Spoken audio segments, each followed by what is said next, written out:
It is 5 o'clock on my handy dandy watch, and we'll like to call the October meeting of the Human Affairs and Reconciliation Commission to order. Um, Let's open with a moment of silence as we think about the many things and the many people who are in difficult situations, some from weather activities here, wars in various parts of the world, and then people who are right here in the city who are living in difficult circumstances. Um, let's clear our minds and hearts and focus on our charge and responsibilities to do what we can to uplift our city.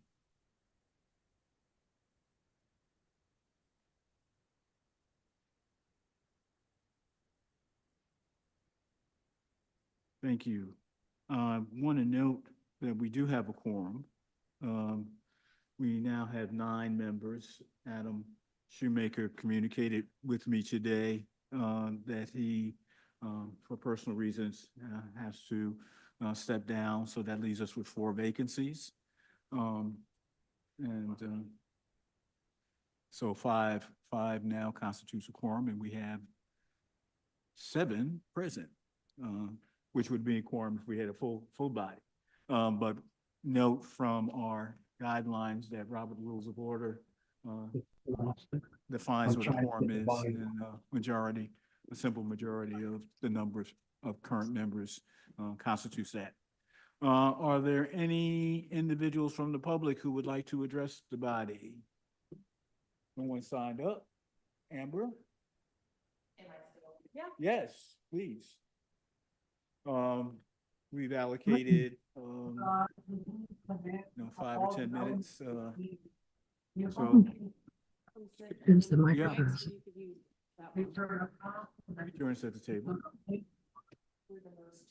I don't know, it shows it's the microphone is on. Please identify yourself. Good afternoon, Amber Campbell Moore. I attend Mount Moriah Baptist Church, Missionary Baptist Church. And also I am with the Charleston Area Justice Ministry.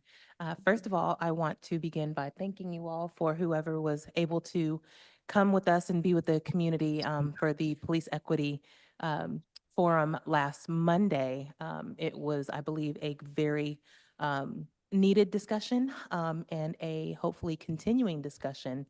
And my reason for being here this evening is to implore you and hopefully have you all to have a discussion at some point in time about the proposal that was suggested at the forum in regards to helping our community to be more safe by eliminating non-safety related traffic stops. It has been well researched. There are many different studies that prove that crime does not go up when non-safety related traffic stops go down. And we are hoping that we will be able to have a avenue to have a more robust conversation with the police department regarding this particular proposal.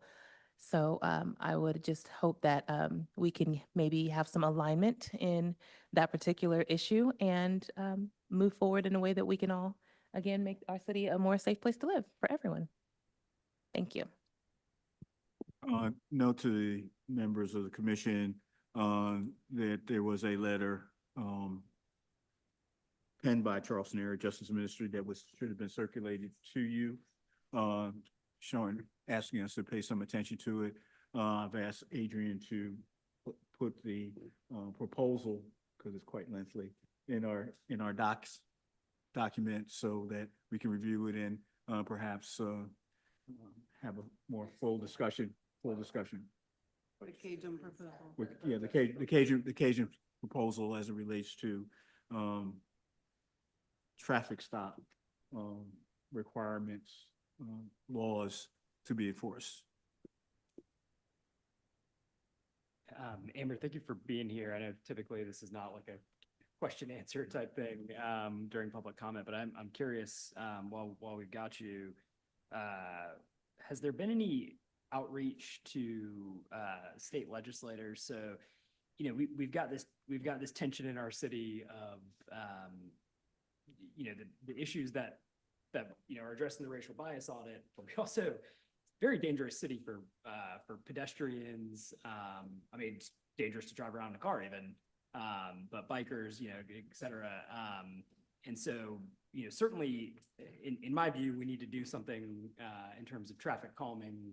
And we definitely need some enforcement of our traffic laws. And so, you know, what I see in other cities and what's illegal in South Carolina is some automated enforcement. And I know people don't love that.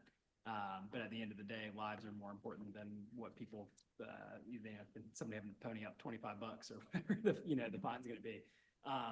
And so, you know, I see the natural pushback to this idea of reining in traffic stops, which I tend to agree with.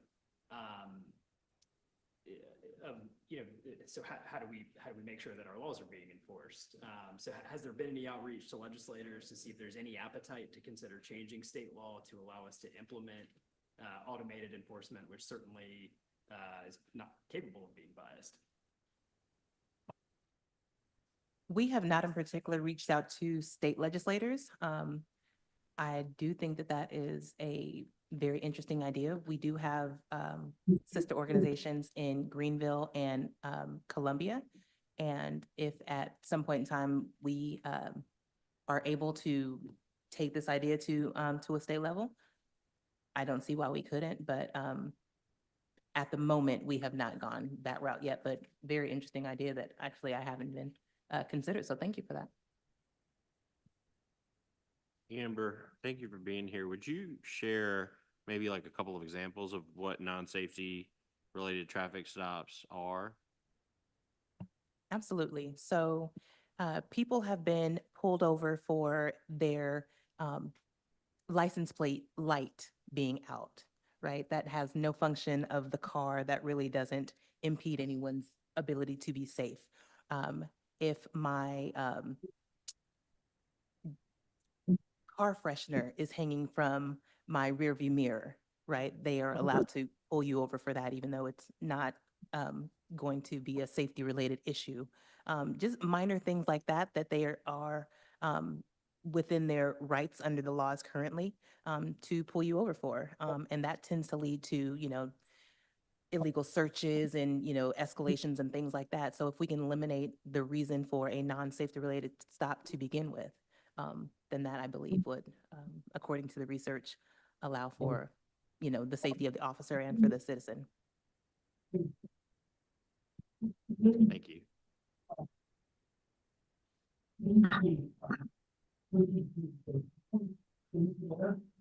Okay, thank you, ma'am. You have received, the minutes were distributed from the September 12th meeting. Have you had opportunity to review them? Are there any additions or corrections?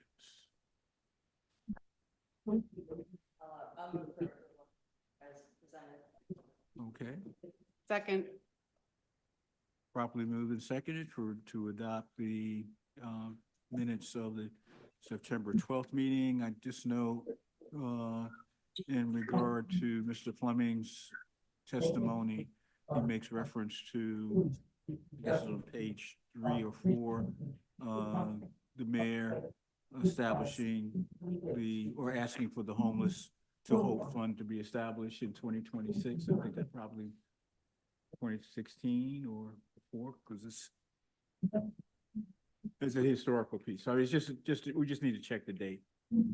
I think it's just perhaps a typographical error. All right.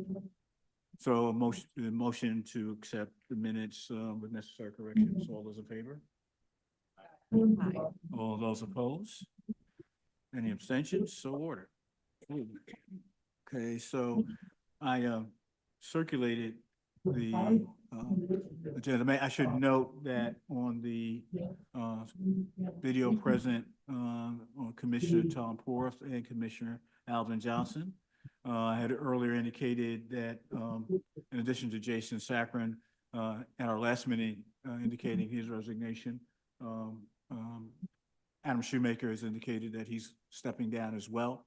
And Adrian has sent several resumes of people who put their names in the portal for potential, commissioners. And so we'll need to proceed in that fashion. There's also the, concern of, chairman, the co-chair. Our guidelines that we adopted, indicated that there should be a co-chair, and our practice had been that the co-chair would be a sitting member of city council. We only have one sitting member of the city council here, and so our guidelines elevate him to that status. I nominate, Councilman Bowden. There's a motion to nominate. Second. Moved and properly seconded. Any debate on that?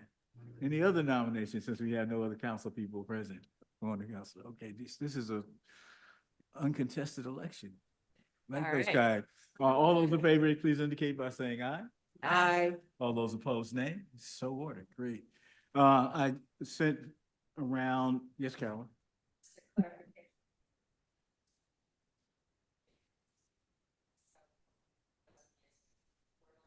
Those going directly based on where those people live, that they would be delivered to the council members who have vacancies, or is this going to be mayor's appointment? So or- we're not clear on that. I have scheduled, as I noted in my notes, a meeting with the mayor on October 21st. And that's one of the items in terms of how how those things are going to proceed in terms of filling vacancies, as well as what priorities you might see as we move forward. So I believe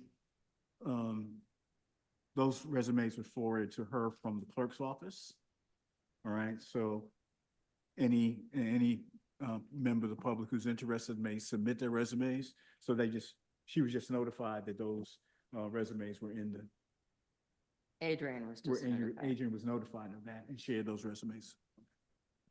Could I make a recommendation for the record of somebody that I think would be great?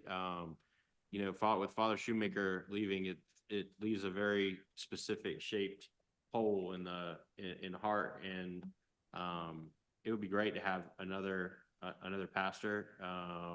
And Reverend Rutledge is recently returned to town. I don't know what kind of time he has, but he's volunteered for similar things in the past, and is kind of known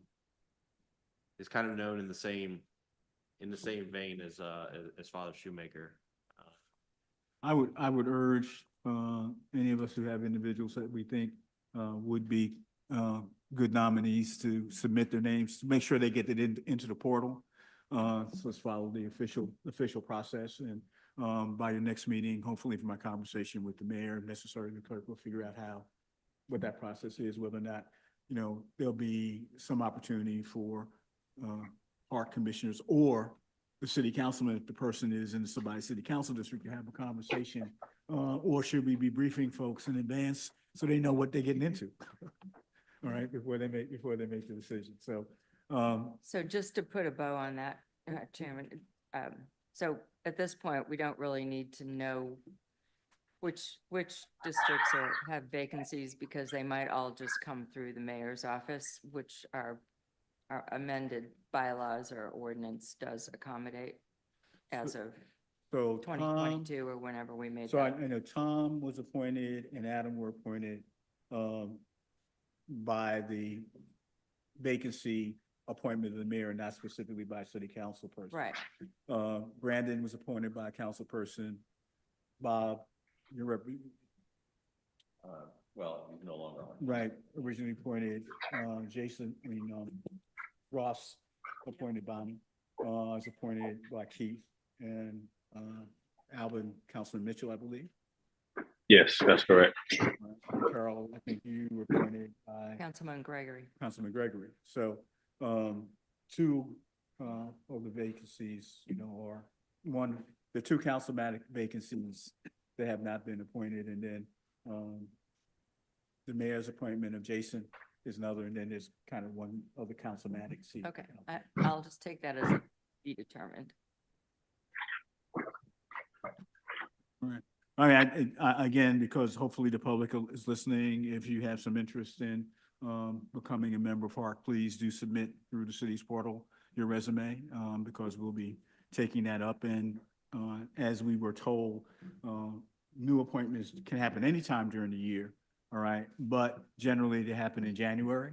So this is a timely period for that. The other item that I'd want to bring to your attention, other than the notes I had regarding the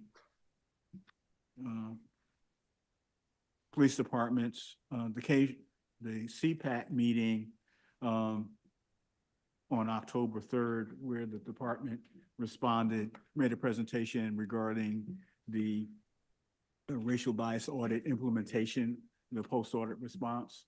And there were, in that PowerPoint presentation, which I distributed to you, because I apologize, I just got it this afternoon.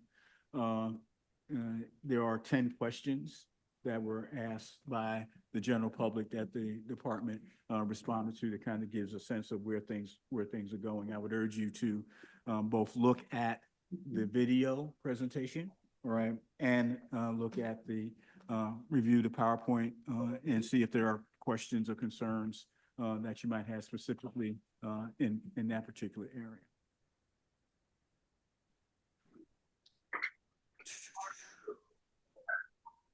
Okay, so any questions to my cryptic notes that I circulated?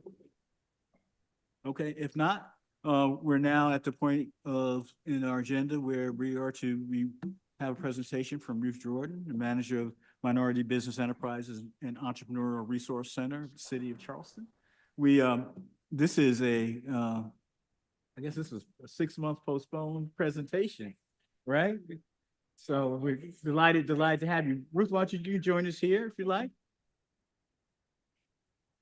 Saying I like this, unfortunately, stay of city. We need to have you on that. Oh, you need to have me on. Push the button. There you go. All right. Good afternoon. Again, my name is Ruth Jordan. I'm with the City of Charleston's Office of Minority Business Enterprises and the new Entrepreneur Resource Center. Just a little update. The MWBE office is dedicated to help small businesses and underrepresented and disadvantaged business. Our core mission is business certification, as well as providing access in terms of technical assistance with small businesses. And so we do that through a number of ways. Next slide, please. So again, we do business certifications where a business comes, and the City of Charleston is one of very few municipal governments who have the authority to do business certification. I am a certified American Contract Association certifier, which is a national organization. And we have currently almost 300 certified small businesses. Certifications give businesses a leg up. So here with the City of Charleston, we have goals. We like to say that they're aspirational goals, which was almost established since 1980 about, where we say in our ordinance, 2.65 says that for every dollar we spend in construction, 20% should go towards qualified minority and women-owned businesses. 20% for professional services should go towards qualified women and minority business. And if any of those are suppliers, 12%.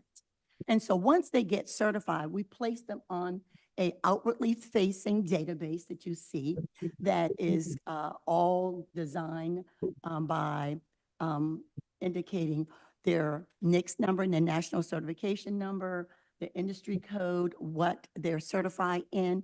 And so whether it's the City of Charleston, or whether it's MUSC, or whether it's the school district, whether it's Boeing, whether it's the airport, or the city who are looking to do business with qualified small businesses, they go to our database. Next slide, please. And so again, our office helps navigate with business licensing as well as permitting process. We provide opportunity networking opportunities. We do what we call business to business workshops and business to business other networking opportunities. We provide, again, technical assistance while using I like to say our resource partners. So we work closely with SBA. We work closely with SCORE, SBDC, the South Carolina Business Development Center, the Klein Fund, Low Country Local First.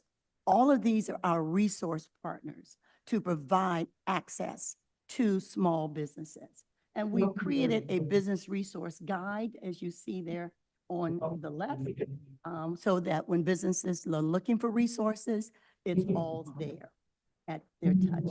That's located on our website. Next slide, please. Not only do we provide networking opportunities, but we also put on a huge annual Small Business Opportunity Expo. This past year, we hold it every March in the beautiful Gaillard Center. We had over 800 businesses that was registered to attend. We like to call it the day that they don't work in their business, they work on their business, where they take time and they come to find out what opportunities that are available to help these businesses scale and grow. This is the day that we bring all of the decision makers in the room, from the county, from the airport, from other municipal governments, from the State Ports Authority, the City of Charleston, the decision makers. We provide workshops. This past year, we provided 4 free workshops: digital marketing, access to capital, legal basics, as well as SBA certification. We also work with the Citadel VBOX Center, which is the Veteran Business Outreach Center, working along with veteran-owned businesses as well. Not only do we do an annual Small Business Expo at the Gaillard, and guess what? It's $3.99 free. It's all free, FREE, free. And then we also have a huge, another event for access to capital. We realize that small businesses have issues in terms of having access to capital. So we do what we call a lender matchmaking event in the fall. We partner with about 20 businesses through the SBA lenders, and we call it Speed Dating with Lenders. This past year, this past August, we had over 25 lenders over at the beautiful Bastine Center at the Citadel. And we had over 125 small businesses, and we had speed dating with lenders. But more importantly, we like to get a report. How many had a match? So whether they were a small business, whether they were looking for $500 or $5 million, we had the lenders in the room that could assist them. If they've been told no, we had lenders like our CDFIs who work with small businesses who may not have access to traditional lenders. Yes. They're community funders, nonprofit community funders. Fund is the one that's right in the Right. city. Mhm. Next slide, please. And not only are we providing opportunities in terms of helping businesses scale and grow, we know that here on the peninsula, over the past 25 years, we have lost about 60% of Black and brown businesses off of the peninsula. Maybe somebody said it was gentrification, but I stand not only that it was gentrification, it was capitalization. Because if you don't own your business, you can't control it. And Charleston is the most sought after real estate property that's around here. And so operating a small business here on the peninsula is very expensive. So back in the day when I was a little girl, and that's been a long time ago, when I was a little girl running down Rutledge Avenue and Spring Street and Mars Street and East Bay, there were businesses that looked just like me and you. And so now those businesses have gone away for whatever reason. And so then many years ago, back in the late or early 2000, we had the 701 East Bay Street, which was the old tobacco factory. You all remember that? And so when I came out of college, every minority business professional had an opportunity to rent a space at the old tobacco factory. Well, when the economy fell, we owned it, the city owned it, but the city then turned around and leased it to a private developer for over, I think, about 25 years. So about 3 years ago during COVID, Mayor Tecklenburg and I, we talked about what else can we do? So we decided that maybe we need to be able to recreate a space for small businesses so that they can have not only access to all of these services that we have, then, but also provide a low to moderate space to be able for them to operate. Thus came the idea of the co-working, the Entrepreneur Resource Center. We just did a ribbon cutting July 31st. It's located at 91 Hanover Street.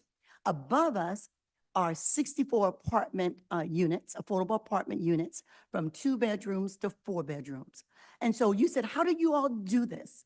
Well, we didn't have a dime when we started. All we had was faith and believe that we could do it.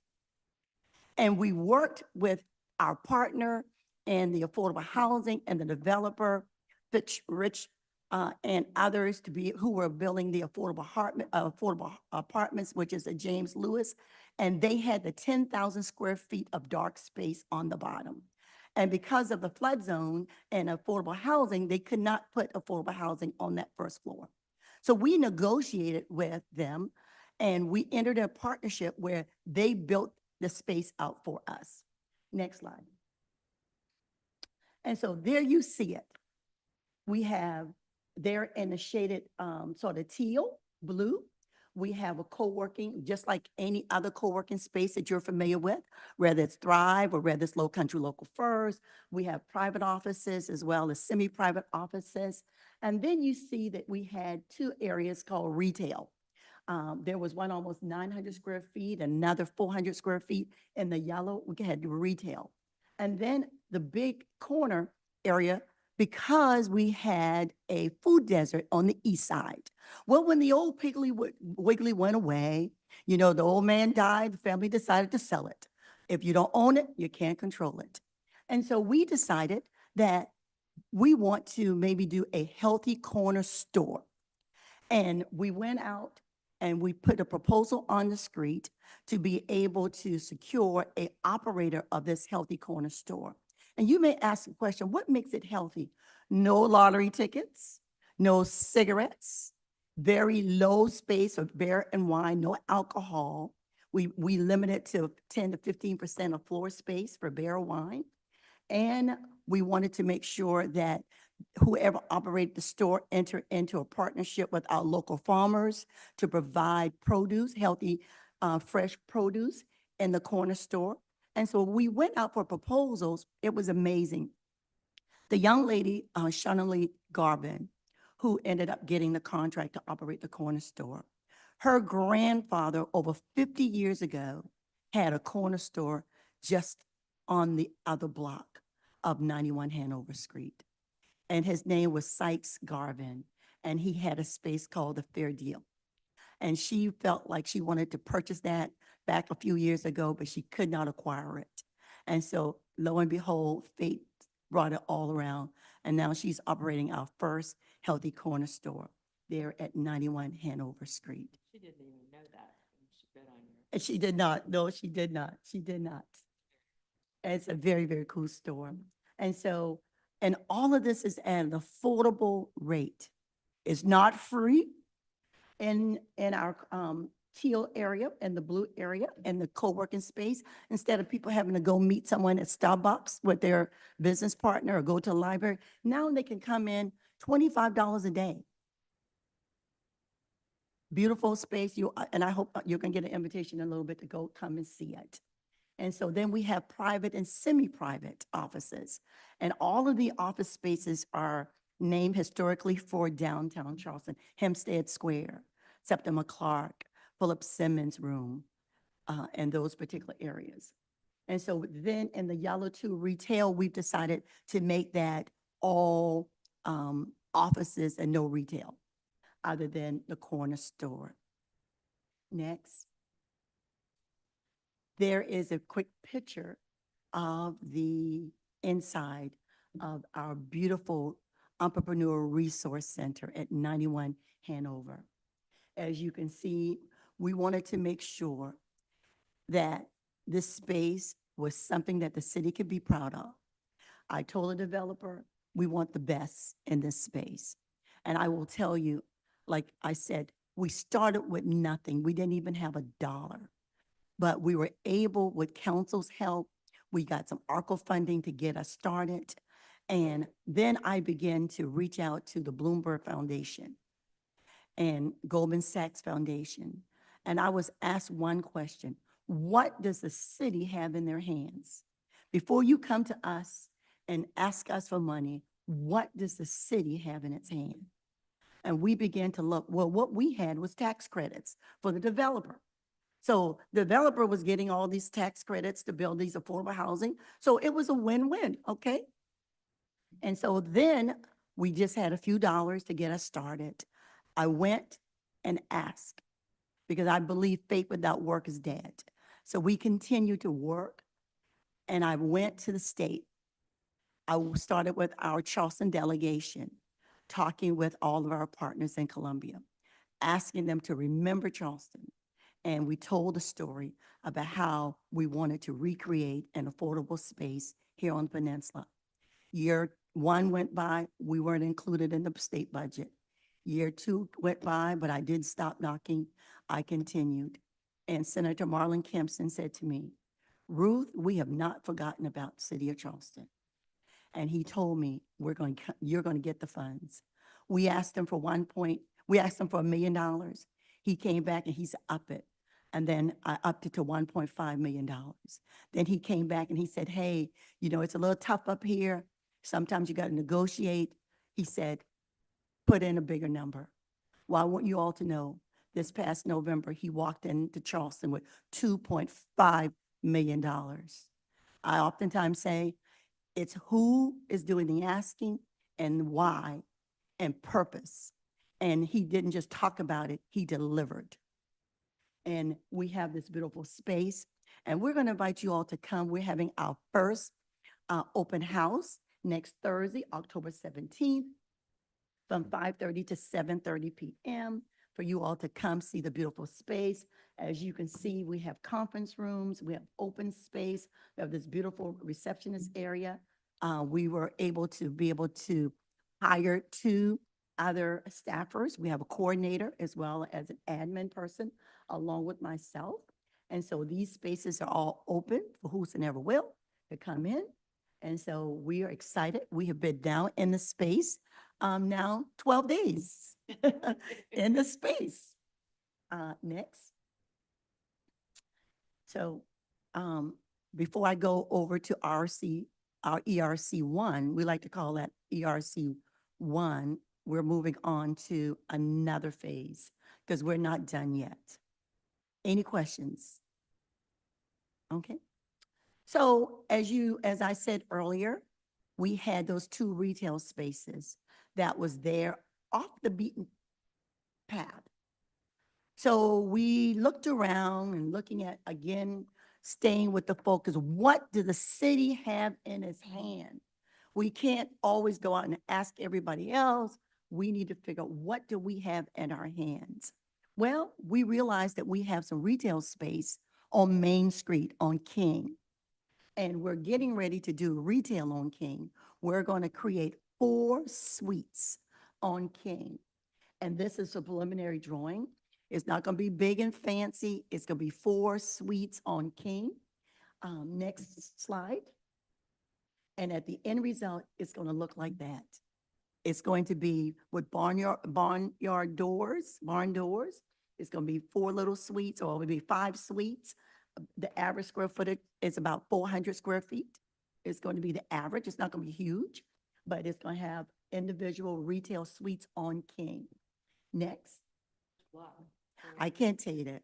If I tell you, I have to kill you. No, just joking. So, and so that's what it's going to be. It's going to be retail on King, and it's coming this spring of 2025. So there's a lot going on. There's a lot going on. So I invite you all to please come and visit us anytime.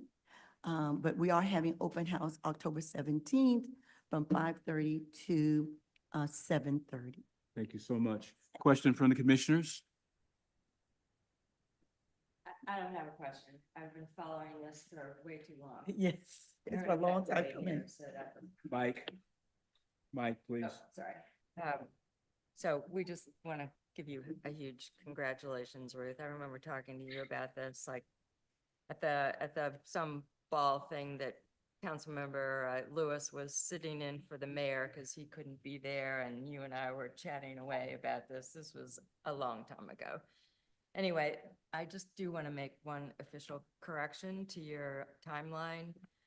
Alvin Johnson is on with us, and this idea really came into the fullness of, I think, our executive leadership Yes. right after the George Floyd killing, and we created the Special Commission on Equity, Inclusion, and Racial Conciliation. And Ruth and Meg Thompson were the staff liaisons to Alvin Johnson's Economic Empowerment Committee, subcommittee for that effort of creating that set of recommendations. And this one was the one that Mayor Tecklenburg wanted to talk about every time he came to the committee meeting. Yes, we have a whole lot of things that we were all trying to, like put forward. But this was the one that Mayor Tecklenburg, believed in and could see in his mind and made it happen. So it went way before COVID. Yes. Yes. Yeah, can you guys hear me well? Can you Yeah, hear we me? can, Billy. Yeah, Ruth, first of all, great job, kudos on everything. And it, feels good to kind of sort of see that space, come to life. So kudos on that. So just real quick, earlier, you had mentioned there being goals, whether it was on the construction side or the professional services side.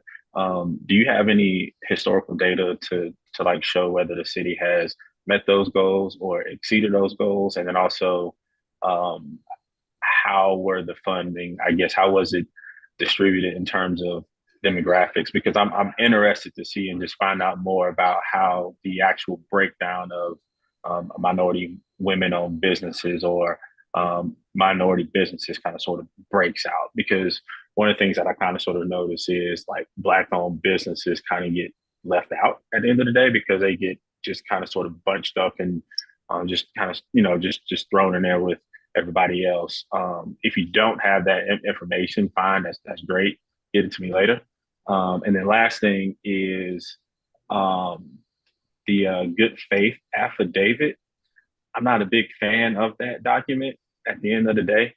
And then just try like, how do we convert? It's a whole lot. I've missed a lot of meetings, so I'm kind of trying to catch up. I haven't been on in a while.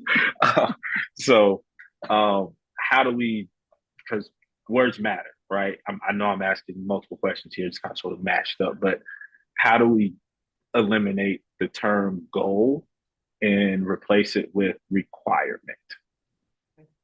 So, Alvin, you asked a lot of loaded questions and some I have the answer for. We were not able, I was told, to be able to track every dollar that we spent. Now, since we've gone to a new financial system in place, we'll be able to track where and how we spend the dollars.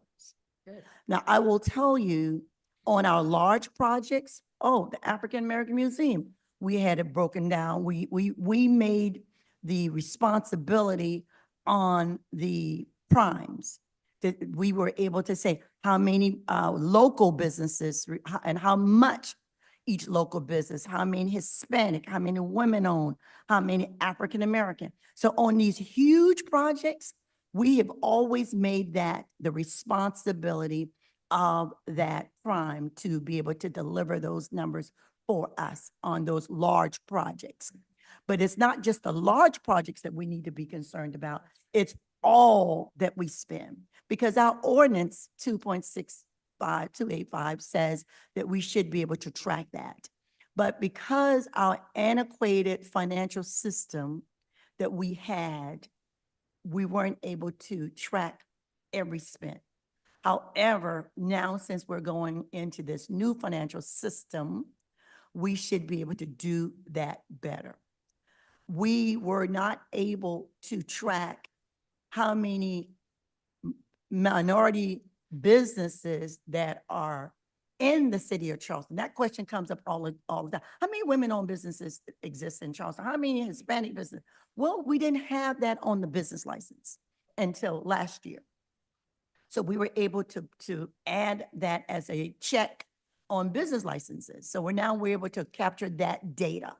So we're now moving into tracking data. Because I believe what you don't track, you don't value. What you don't measure, you don't value. And so now with these, hopefully with these new systems in place and tone at the top makes a difference. And former Councilman Jackson, again, thank you for bringing all the history back, because it was because of the tone at the top that made the difference. And so when we had executive leadership who made this a top priority, then this is how things get done. And so until we have that tone at the top from executive leadership, always plugging and saying, hey, this is what we require and we're expecting. My first couple of years, I'd come and present to the council what the spend was, but that was only spends on large projects. That was not the everyday spend, because we did not have the capabilities to be able to do that. But now we're hoping, I know I got to run out. I'm sorry.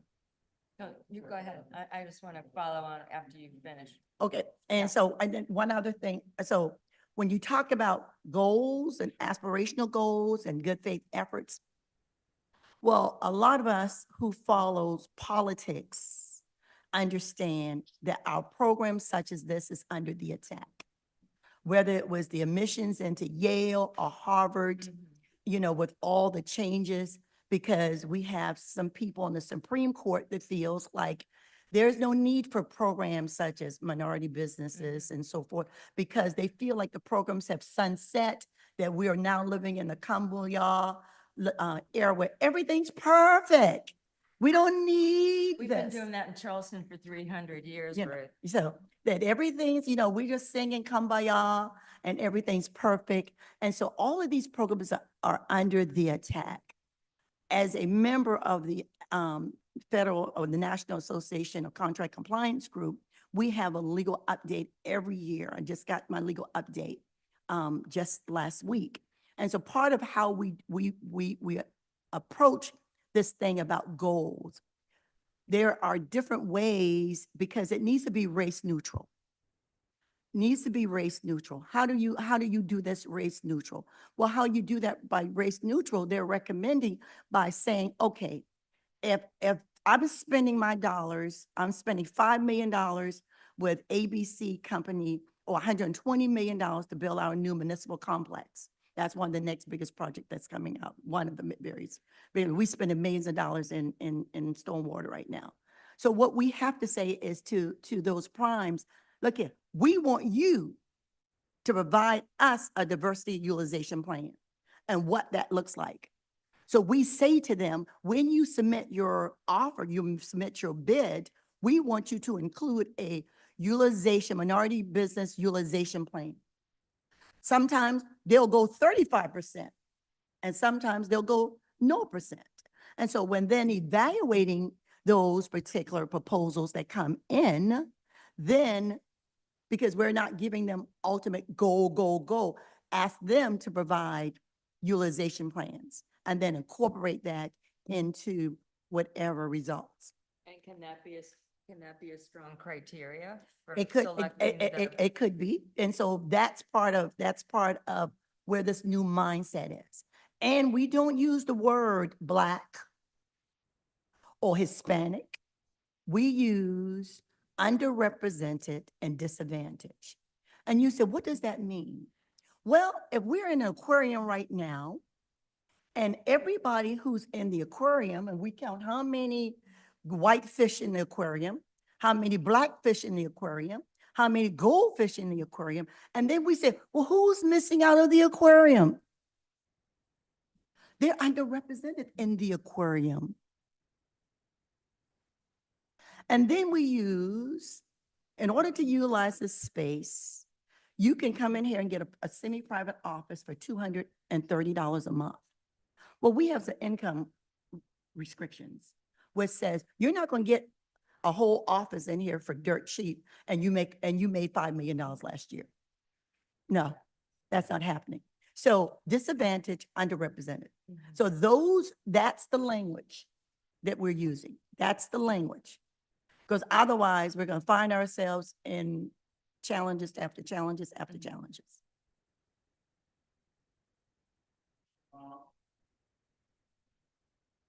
Carol, back to you. Alvin, do you have any?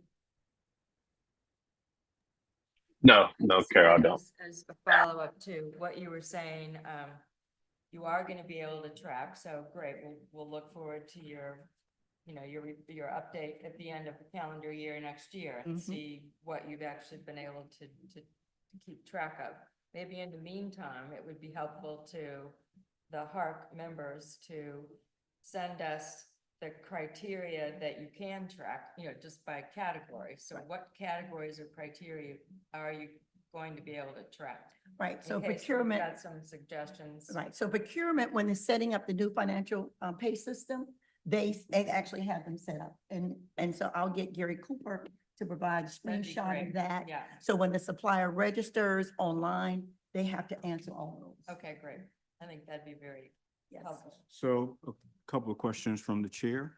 One, this The utilization, co-chair. co-chair, this chair. This portion. Thank you, Carolyn. The utilization, plan, Mhm. will they be included in projects like the SUMAR? And would we anticipate that being also included in the Union Pier development? So currently, under all of our contracts, we have the minority business language in all of our contracts.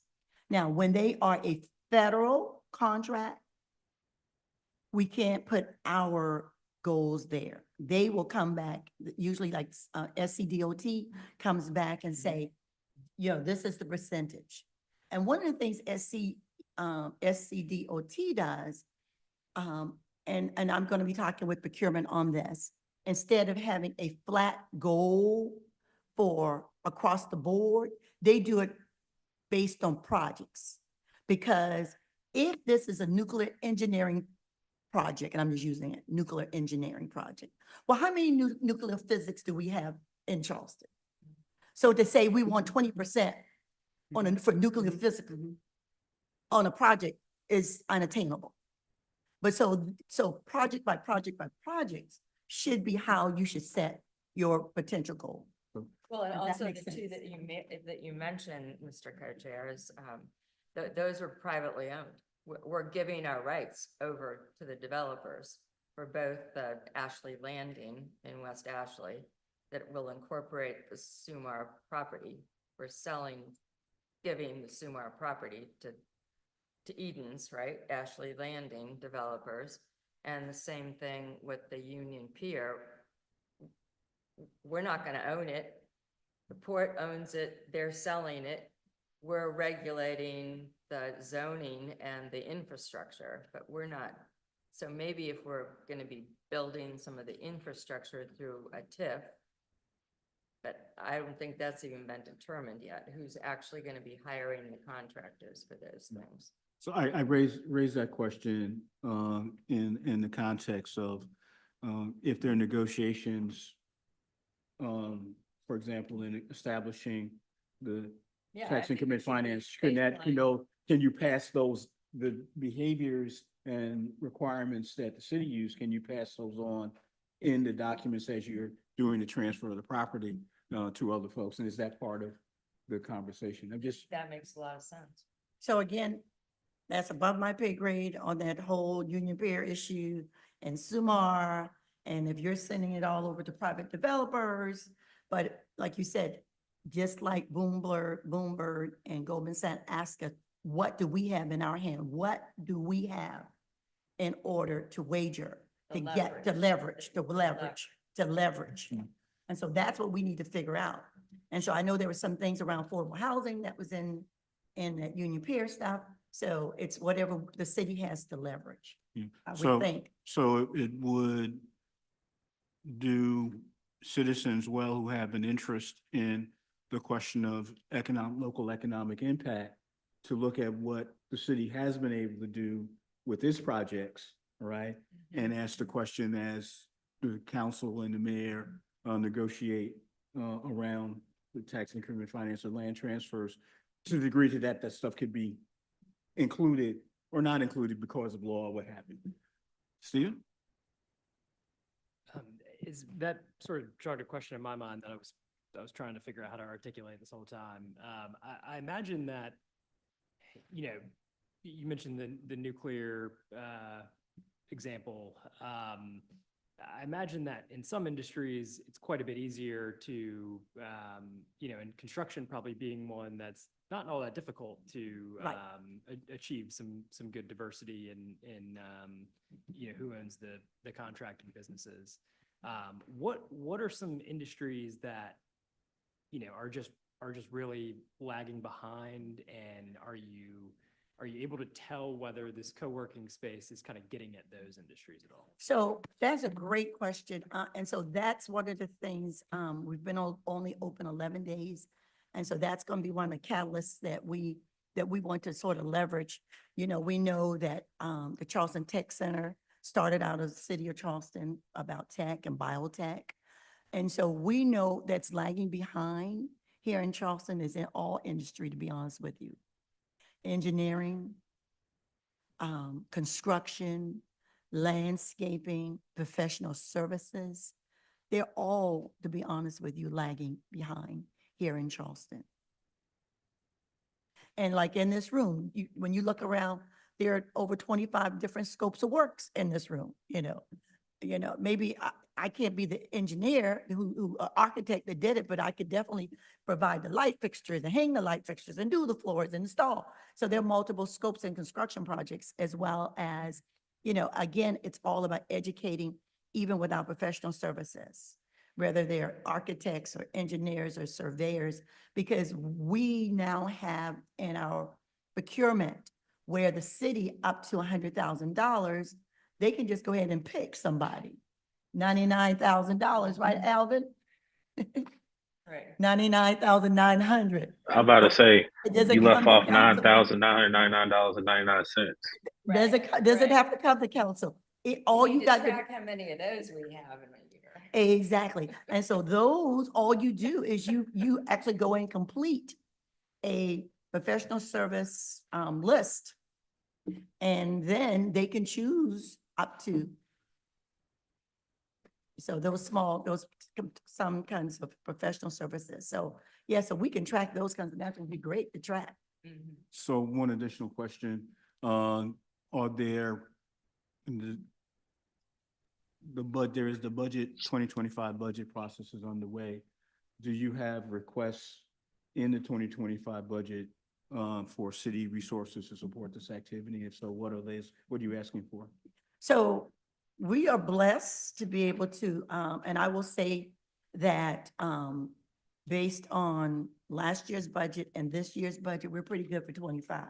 I don't know what's going to happen to 26, but I do believe because of the importance and the success that we've had and will continue to have, I believe that with like-minded people like yourselves and Tone at the top, the mayor has expressed that he is in full support of this vision and what we're doing. So he wants to support small businesses. So I told him I got him on record. Yeah, so forgive me, I'm an old city administrator and a budget type. As I understand in the presentations, those things that are new requests, Mhm. okay, get attention and get scrutinized. Is there anything that's being characterized as new that will be scrutinized in the budget? I get that you got the support for it. I'm just curious, what is it if we want to track to see that folks are saying yes to your new stuff? Not that I'm aware of. Not that I'm aware of. Because, because we started it in 24, it's not new. Now our retail space, we got the state funding to do the retail. So to do all the construction, the architect and all that, we do have the funding already in place. So this is, the ERC is not a new program. it's just an expanding program. So I listened to the Yeah. budget, Ad hoc. the ad hoc committee, and I understood that the, expo, all right, is funded out of non-city money. This year Yes. we're asking for expo money. Yes. So we did put it back in the budget, so I hope they didn't take it out. Because the last 2 years, it was all funded by grants. And we have no more grant after, Okay. for that kind of stuff. But thank you for bringing that, but it is supposed to be in the budget. I didn't attend the ad hoc committee, but probably should have. Thank you. Stephen? I think we ought to consider at a future meeting, I'm not sure entirely what we pass here, but maybe a resolution, encouraging, mayor and city council, to, fully fund, what I consider to be a vitally important program to make sure that, our economy is properly diversified, for the future. Mhm. So hopefully we can. And work that into maybe we could pick up Alvin's question to Ms. Jordan about at what point can we remove the word goals and substitute requirements for the 20%? It's illegal, Mhm. like per se, just illegal. Just do it. And again, for every dollar we invest in small businesses, we get $1.74 in return. Our community wins, our educational system wins, our families win. And you And statistically track that. yes, for every dollar we invest, we get $1.74 back in the economy, because small businesses are the little wheels that makes our community turn. So to get at your question, there's a budget workshop on October 22nd, all right? Then there's sometime in November, It comes to public. a public hearing. So just in terms of thinking about the timing of any such resolution and the wording, gonna turn it to Stephen and It's Carolyn. on When- our agenda. We Yeah, have a when- presentation that's spurring a resolution. So it would be appropriate today to do such, so that we'd be in a position to have that included in the public comment, as the budget process goes forward? Yes, no? The chair is open to such a motion if someone wants to make it. So Alvin, moved. got a motion? So this would be, I guess, a motion to, vote on whether we, support, I guess, probably Jerry coming to, city council and expressing this body's support for fully funding. At the public hearing. program. MWBERC programs The ERC program and the MWBE. and the expo. And Yeah, the and expo. and the expo. So the expo is all under the MWBE program. Those are some of all the activities that I mentioned comes under the MWBE Right, program. so we need to help Jasmine out here, since this is gonna be part of the record, right? Gonna restate it clearly. Yeah, it's motion to, authorize Jerry to express this body's support for fully funding, the programs that, Ruth just mentioned, Including the Including the expo. including the expo. Okay. Is there a second to that motion? And should we say anything about the 20% or just let that one be what it is? Because it is 20%. Okay.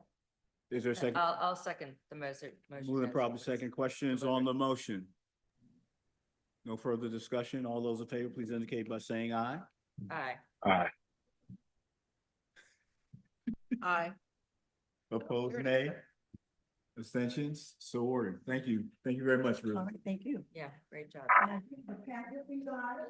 Good. Okay.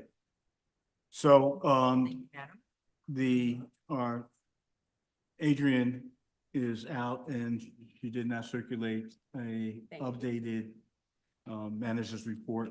Okay. I do know that she is attempting to get copies of the housing goals presentation PowerPoint that was made to the Community Development Committee. Yeah. That Stephen recommended that we all listen to their presentation, because the presentation really It is was, a good, it was- good and clear, but there's details, I think, in the PowerPoint that may be interesting and important. Yes, Steve. did the council not get your own PDF? I don't think so. I think somebody. I'm sorry? Oh, Um, oh, sorry. so, to add to that, I mean, we all knew we had a housing problem. That's not a secret. Just try to move. And it might have to be to Goose Creek. So, but one, the details that we don't think about, and, everybody's in favor of affordable housing. And I don't always think that's for altruistic reasons, frankly. I think sometimes it's to kill a development, because look at what they talk about in terms of the pricing for creating every new unit of affordable housing. I mean, it is truly staggering. 400,000. And kind of how they arrive at that number, and really, and we just have to consider that when we're considering whether we're properly calibrating our fee and lieu structure. And we need to consider that for whether they're trying to build in, the most expensive part of the peninsula, or, out in Cainhoy or something. There's been discussion in the past about, creating a similar system, in West Ashley. And it's just not economical. And so, well-intentioned ideas, can really, potentially hold back, progress for the whole area, especially in terms of, what's I think the main takeaway from that presentation is that we have to increase supply of housing at all costs. And that's, the government is never gonna, I mean, I doubt anybody's gonna, come down here with $1 trillion for the city of Charleston to spend to build enough housing for everybody. But the public sector would love to build it. Or the private sector would love to build it. And frankly, we're just not letting them. And so there's really a lot to digest there, and a lot for particularly this body to think through, how we are going to be most effective in encouraging, the government's role in that. And whether, and whether frankly, some people let ideology get in the way of letting the private sector do what it does best, which can really, really help with this problem. Thank you. One of the reasons I think it's important for us to have access to and encourage the commissioners and the various groups that you represent to look at that presentation, is because, we need to have that dialogue and understand those numbers, and it needs to be a broader group of people paying attention to that. Ultimately, there'll be decisions that come before the city council. But the city council and the mayor need to hear from various constituencies, and they need to be informed. And I think this goals document and that presentation is a very excellent one, to begin with community. And if we had some resources, I would say that we should be encouraging and having community sessions and the like. We don't have those resources available to us, but I certainly have encouraged at the meetings at the city council, that those activities be undertaken broadly in the community, because I think we're all better off if there's more dialogue and deliberation. Yes, I would totally agree with you, Jared, that, I mean, timing is everything, and the combination of this analysis that's going to be more specified, that they promise that they're going to spend between now and the end of the calendar year, correct, in terms of verifying their first blush of analysis, and really getting into the weeds of where we can begin to see the variety of housing starts and leverage opportunities that the city is going to have to incentivize on some level of either putting money in, or most likely it'll be zoning changes that the city will have to make. And so that's a whole, body of work that I think will have its own energy and its own momentum. And then combined with what the Charleston Housing Authority has on its plan for redeveloping each one of their peninsula properties to some extent.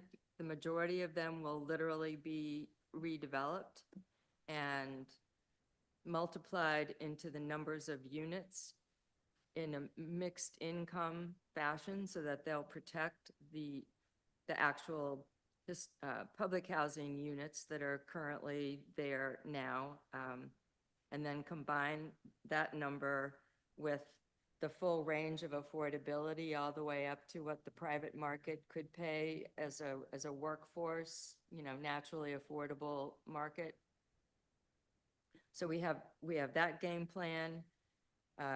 Council just heard Tuesday night about well, Tuesday night they didn't know, but as of yesterday, they now know that West Edge has succeeded in winning the appeal, the Gadsden Creek appeal, so that they can go forward with making plans to fully build out West Edge that was being, basically stopped by the court case that was challenging the creek. And then the rest of that whole process that Councilmember Gregory is championing, the study that was done, beginning with the heat study that was done on Gadsden Green back in July of 2022, I think, that compounded the number of stakeholders who are now involved in reworking Haygood as a transit corridor that cuts across the west side of the peninsula, and then maximizing all the opportunities that will engage for stormwater and environmental improvements. So it's a huge, it's a huge petri dish of things that need to have equity at the core of its plan for the people, and then the environmental justice pieces. So I think that Park joining in with groups like KJM, and maybe we could, I'm sure that the Housing Authority at some optimum time for them would want to be part of a presentation forum that really brings all of these pieces of the elephant together. We cannot do housing in a vacuum of one here, one here, one here, one here. That's very clear. And I think Bloomberg really put that in a framework that it was the first time I've ever seen the council, in its new format of new people and people that are representing the boroughs who aren't peninsula, really engage in the challenge of, we all have a housing problem. I mean, it was a really very meaty conversation that y'all had too. So, one thing I misnoticed that I'm, in my note to you guys, I referred to the Haygood Avenue study as the Haywood Avenue study was Haygood. Yeah. Also in terms of, There's because. no Y in it. Yeah, H-A-G right, double O-D. and the other component to it we had asked Adrian to speak to the staff around the water plan, right, to see which of Yes, the, and all of that has to be in sync with the water plan. Right. which of the projects, the 100 projects, had an equity component to it. It seems to me that this project ought to be one of those, and it'd be a good opportunity for us to understand how the water plan with the equity issues are playing out and how they're being prioritized. So I think this is a good example for us to hone in on to figure out what is happening in that regard. Adrian has requested, had not yet gotten the information about the list of 100 projects, which of them had an equity component, but we do know that this is in a basin all right, and a project that's on the list, so we should be following that. Are there questions that folks had, that we should pass on to Adrian, between now and our November meeting? Okay. So moving right along, let's move on to updates. I guess the bar actually amendment conversation actually would have been part of Adrian's report. She's not been able to assemble the meeting with all the people yet to put anything together, so there's been no movement on that at all. All right, what's happening, anything in history? Well, since hopefully we're all going to mark out next Thursday, the 17th, starting at 5:30. After that, as you sent out an email about 3-4 weeks ago, at the Art Center at the college, the Burial Grounds Commission's presentations warden, I forget who the gentleman is, but that's that same evening. Anson? I forget who it is, but I was looking at schedule today thinking of things coming up, and that's the first one that I can think of. The City History Commission has not met since the meeting got canceled for the hurricane last summer. So they hadn't had anything going on there, but there've been plenty of stuff going on with the Preservation Society's efforts. And that's coming up again in a week. So Yeah, that's all 23rd. I've got. So It's been a busy month. have you heard any more movement? And I intended to ask the question about to Ruth about any link between the Black Wall Street project and her work. That would have been a great question. I knew there was something I was trying to think of, and I hadn't followed up about the Black Wall Street. And I need to do that because I know she's got the plaques. We'd last spoken, she was going to bring one here so we could see it. And in fact, she was able to get the submission in time with the budget that they got twice as many. So they're looking pretty good with the actual bronze plaques. Then they're doing the stickers with the QR code, so to go on each plaque, so they don't have to make each plaque individually. And that seems to have progressed well. It's just, I think, some administrative and printing, and then it's actually physically talking to people that have property and to the city about getting locations. So that's something else Yeah. that Adrian was tracking back to the municipal bodies to see who was doing what as it relates to that. Did the Black Wall Street land in livability, or is that in Ruth's? job? I'm not sure where Okay. it is. I mean, that's one of the, But that would be great to bring up with Ruth, though. It seems like there's a lot of overlap there. okay. Brandon? In the past month, I've been in San Francisco, Birmingham, Alabama, a whole host of other places, and now we're getting into high holiday season, and I'm finding out that I've lost two of my committee members who are working on this. But even as we go into the high holiday, So the See, public the- may not know what this is. Could you? Jason and Adam, who are helping with this and playing a role. I think Bonnie, you and I just have to sit down and hash this out, and I don't think we can farm any of this work out to anybody else. I think we just have to do it ourselves, and yeah, we don't have much of an update. No, I don't have much of an update to share. Related to that again, which would have been part of the manager's report, I've asked Adrian to identify dates when people from the State Human Relations Commission would be in town, and to have a working session with a number of commissioners, those of you that are on your committee, and to just talk through what it is that they do, so we can get on the record as we move in this conversation about what is or is not going to be happening in 2025, or is there a recommendation to move forward with establishing a commission or a council? Is that something that Hark is going to take on or not? So hopefully before we meet again, there will be an opportunity to meet with the state folks around that issue. I'm just curious, do you think they might be coming to this SCASA anniversary conference next week? I have no idea. Right? Yeah, Adrian, I guess we met last week or week before last, indicated that she would contact them and then send a doodle poll out to commissioners to see who was available to meet with the state folks. Okay. Per your recommendation, I met with my appointing council member, Councilmember McBride, and talked to him about the work that we're doing on Hark, and heard some of what his perception was of what we were doing, and I think he was very enthused about especially about some of the presentations that we've been hearing.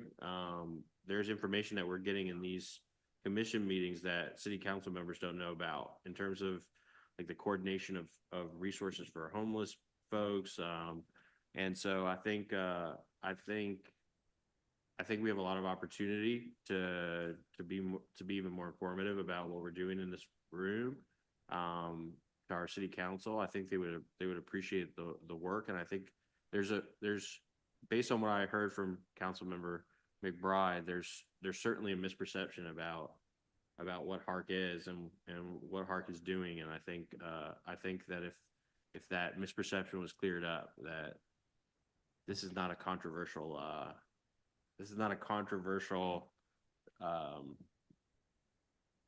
workload that we're engaging in. I mean, it's work for the sake of heaven. So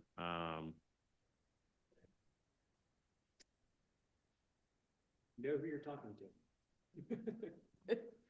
I'll leave it to the co-chairs to figure out, but you know, Hark is obviously functioning in a different capacity than it was when it was first created, or when it was first convened, and is doing a wider array of work, and I think that could be time for a rebranding, and maybe that's the working group, maybe that's the relations council for the state, or I don't know. I'm the newest person here, so I shouldn't be making suggestions about our future, but yeah, I found the conversation really enlightening, and you know, anyway, I think a lot of us will have similar experiences as we meet with our council members who initially suggested us for these roles. Thank you for that. Tom, you're not technically a subcommittee, but you have created a body of work around the unhoused. Do you have any updates for us?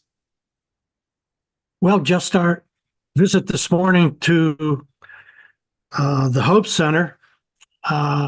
We went there looking to see the pallet shelter, and Latasha gave us a wonderful tour of the whole facility and explained everything that they do. And she's an amazing woman, an amazing leader. And, you know, so that was tremendous to see the organization that she leads and how much they do in terms of, you know, they don't sleep people overnight, but meals, clothing, closets and closets of clothing, the mental health services, bus tickets, setting people up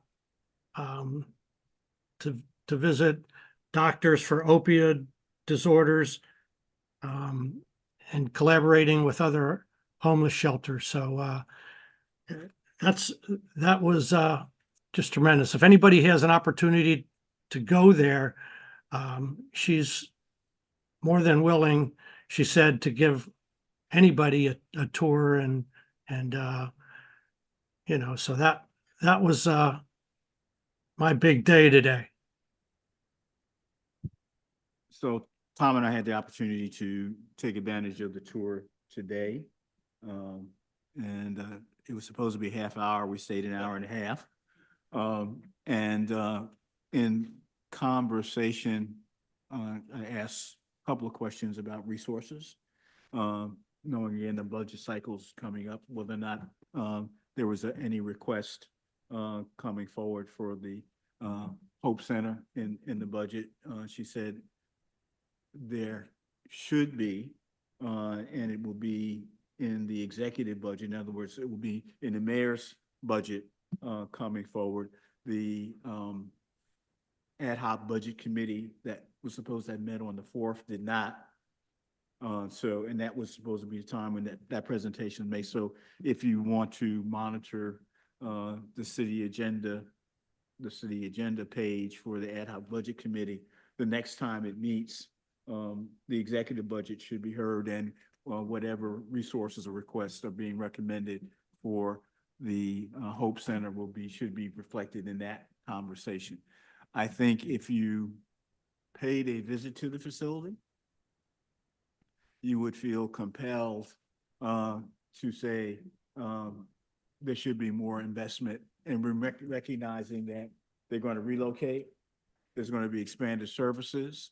And to think, one of the things that struck me about the visit, they do breakfast meals Monday through Wednesday, not Thursday. If folks show up on Friday, they might give them something. All right. So that means 4 days out of the week, all right, that population cannot depend on that particular service. All right. I don't know whether or not is best practice to make sure that folks are not hungry. If you're trying to transition them into a different lifestyle, get them over to the business center, right, to get their business plan together and move forward.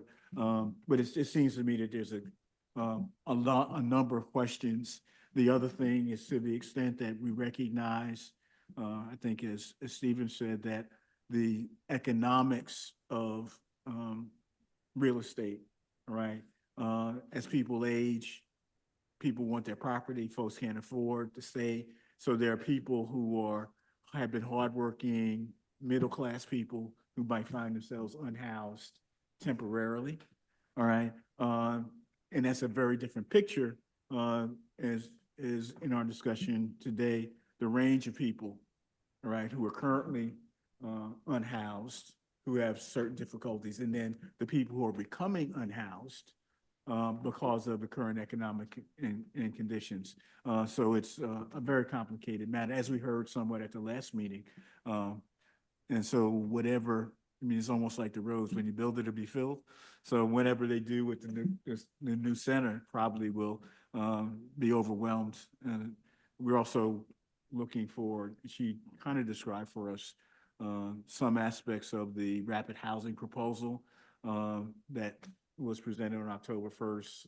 We're again trying to get a copy of that to be able to kind of get a sense how that lines up with the housing goals piece becomes important to understand. So we can again hopefully be educating and engaging and socializing these conversations in the community. So did she show you the layout of the site or not? She did. Okay. Tom has his hand up. Tom, I'm sorry. Yeah, I just wanted to add, you know, we both had questions and Latasha had all the answers. And one of the questions I asked is, how many unhoused people are there on the peninsula in the city? And, you know, you kind of get the impression that they're moving out. But she said, yeah, we definitely have unhoused people that sleep over outside in the lower peninsula and the upper peninsula. And so it's a never ending and growing problem. There's more and more homeless all the time. Yeah, and the notion that it is a regional issue, that the geographic boundaries and the municipalities, the people who are serving the population, as we heard at our last meeting, are serving the population. And it doesn't matter to them whether they live in North Charleston or but that represents, so the discussion about the problem being not just a municipal problem here, or the solution not just being a municipal solution, is an interesting one to take up. Yes, sir. I think that's what's encouraging me about, you know, that even though it's an unofficial,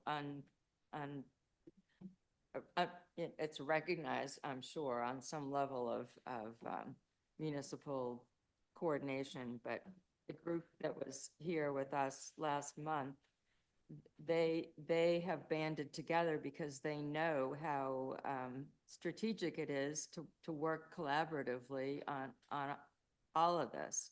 So it's not like, you know, there's other communities where you have to bang nonprofits over the head just to get them to come to a, you know, to join forces, just to be funded in some sort of cohesive way by HUD or whoever is delivering direct public sector funds. These groups aren't even expecting public sector funds. They're operating, you know, out of their own resources of private. And so I think just delivering that message here and last month, you know, is going to be very encouraging to our leadership. I do think that we're going to get wrapped up in the build out of the Hope Center as it is the rapid housing location next to the brand new municipal complex for Public Works. I've forgotten the name of the street. And that's going to take a lot of focus off of the ongoing services requirements of, you know, the way that they're serving the unhoused people that come to everyone's door looking for the kind of help that whatever organization is already providing. So when we watch the budget, I think that will be clear to make sure that in the mayor's office, it's operating funding, not just capital funding for the new rapid housing build out. The other cool thing is, I don't think we should be calling them pallet homes anymore. The name of the container, it's like little, they reminded me of the little trailers my parents would rent to go cross country. The little, I mean, they're very, very ergonomically state of the art, and they're made here in Charleston, and it's called Uplift. So if we just start calling them the Uplift homes, that in itself is a great message, and it is the truth. And Latasha, the Hope Center director, she did the research to locate this manufacturer. So they're ordering the 118 units from this local company called Uplift, and their normal client is mostly China and Vietnam. They ship all of their things over there because they're using them for housing in, you know, Beijing and wherever. I don't know. It's very interesting. So I think we've got the bones of having, you know, a plan that we should be able to ask our questions based around our mission. Tom asked a great one today that, well, it's only for men, which is a best practice because they don't plan on having a lot of security. But so if it's only for men, then what will be made available to women and families as a result? Because that's one of the key points that Mayor Cogswell made the other day, that the new shelter will be for men, and that'll free up units that have been going to men as a transition location for women and children. So I think we need to get, you know, more specifics about how that, because we need to serve women and children, obviously. Well, I think there are women's shelters already that don't take men, and this may balance that out a little bit because a lot of the homeless problem is men. But the question that I had was, as much as I like these tiny homes, which is really what we're talking about, I suspect that under current city legislation, a private contractor could not build those and provide them as affordable housing for people in the city of Charleston. I don't think they would meet legal requirements. Exactly.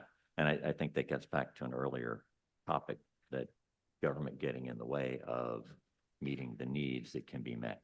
I just pointed, there's an obvious solution. How do we enable it?